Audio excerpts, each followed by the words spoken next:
Magandang araw mga kaibigan. Bigyan natin ng reaction opinion itong post ng News 5. Utos kay Cabinet Secretary Abalos. Nakasentro ang trabaho ni Cabinet Secretary Benhur Abalos sa pagtitiyak na nararamdaman ng publiko ang mga serbisyo ng gobyerno, ayon sa Palace Press Officer Jose Claire Castro. Payag ni Auntie Claire, President Marcos Jr. also directed him to go around the country to represent him and call on the cabinet members to help address the concerns of the public. So, congratulations po, bagong naitalaga na Cabinet Secretary Benhur Abalos. Dapat maramdaman ng taong bayan ang serbisyo ng gobyerno. Timing itong pagtalaga nila kay Cabinet Secretary Abalos, yung serbisyo ng gobyerno. Yung lumabas na Pulse Asia survey na negative 27% ang net satisfaction rating ang gabinete ng Pangulong Marcos Jr. Ang daming hindi na natutuwa. 23% lang ang natutuwa sa performance ng cabinet ng Pangulo, samantalang 50% ang hindi natutuwa. Kaya meron siyang negative 27% na negative net satisfaction or approval rating. So ngayon, nandyan na si Abalos. Iikot daw sa buong bansa. Ano? Meron ba siyang magagawa? To me, palagay ko hindi. Kasi natalo nga siya. Ibig sabihin, dahil natalo siya nung eleksyon, mahina siya sa taong bayan. Ngayon, iikot siya. Ang Pangulo, hindi siya magbabago. Ganyan pa rin ang style niya. Ang problema kasi dito, hindi naman mga cabinet secretaries ang problema. Ang problema, yung leadership. Kahit anong galing ng cabinet secretary, kung mahina ang Pangulo, mahina. Sabi nga ni VP Sara, halos si PBBM hindi nagtatawag ng cabinet meeting. Saka na lang magtawag kung may problema. Ito yung trademark of a weak leader, reactionary. Relax lang. Kung walang nangyari, okay lang. Happy go lucky. Biyahe ng biyahe. Papunta sa iba't ibang bansa. Ganun lang. Bahala kayo, mga cabinet secretary. So, ito ngayon, nagne-negative siya. Maswerte nga tayo na nung panahon ng pandemic, meron tayong very strong leader in the person of Tatay Digong. Ano sa tingin nyo? Kung ang presidente natin nung pandemic ay si BBM, baka nadoble ang bilang ng mga patay. Yung ganyang style niya na, ano sabi niya? Wala na tayong magagawa. Wag na tayong magreklamo, tanggapin na natin yan. Ganyan na yan, new normal na yan. Dahil sa climate change. Kaya baha. O ngayon, may nakita kong post kanina. Bumabaha na sa Santulan ba yun? I think Quezon City ba yun, yung Santulan? Bumabaha na nang dahil lang sa simpleng ulan. Kaya I don't know kung may magagawa yang si Cabinet Secretary Abalos. Ang alam ko, may nagpost si Professor Malutikia, yung unang executive order na pinirmahan ng Pangulong Marcos, dinisolve niya yung cabinet secretary. Kasama na yung Presidential Anti-Corruption Commission. It was dissolved.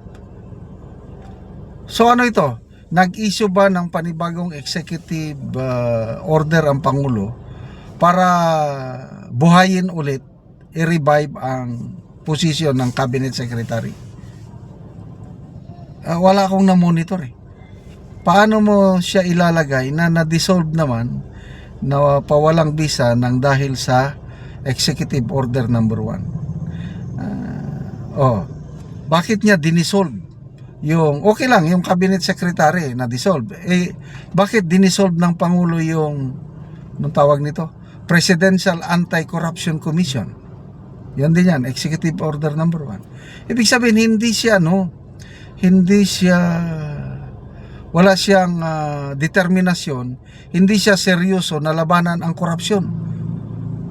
Ayaw niyang ipagpatuloy yung magandang nasimula ni PRRD na continuity ba ng anti-corruption efforts. Siya, dinisolve niya. So, sige, good luck. Cabinet Secretary Abalos, sana may milagro kayong magagawa na mapataas nyo ang rating ng Pangulo. Huwag naman pataas ng pataas na negative. Dapat mapataas papunta sa positive. Kasi kawawa naman ang Pangulo. Matapos na lang niya ang termino, hindi katulad ng mga predecessor niya, si Tatay Digong, positive 81 ang kanyang net satisfaction rating nung umalis siya. Si Pangulong Noynoy Aquino, I think, is positive 61. Siya ngayon is negative 27. Grabe, oh. So, ano sa tingin nyo? Makakatulong ba si Cabinet Secretary Abalos? Sana nga. Kasi kung mapatas niya ang rating ng Pangulo, gaganda ang serbisyo ng Cabinet Secretaries, ang mananalo ay ang taong bayan. Sila ang makikinabang. Salamat mga kaibigan sa inyong pagsubaybay sa channel na ito. Nakakatulong kayo ng malaki sa tribong Talandig ng Bukidnon dahil ang income natin sa channel na ito is pantulong sa tribo. Namimigay tayo ng libreng yero at pako para makapagpatayo sila ng mas maayos na tirahan. Panoorin niyo ang video na ito. Anak ko dire sa balay ni Uncle Connie Linggian nga taga barangay Tikalaan, Purok 3, San Alahay, Talakag, Bukidnon.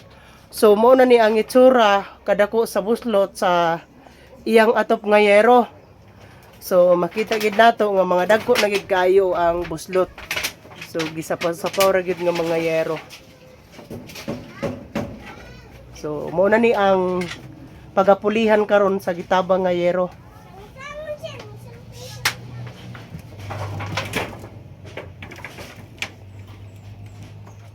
So mo na ni ang yero nga gihatag nga napulo ka buok nga digis nga iatop nila karon.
Martilyo.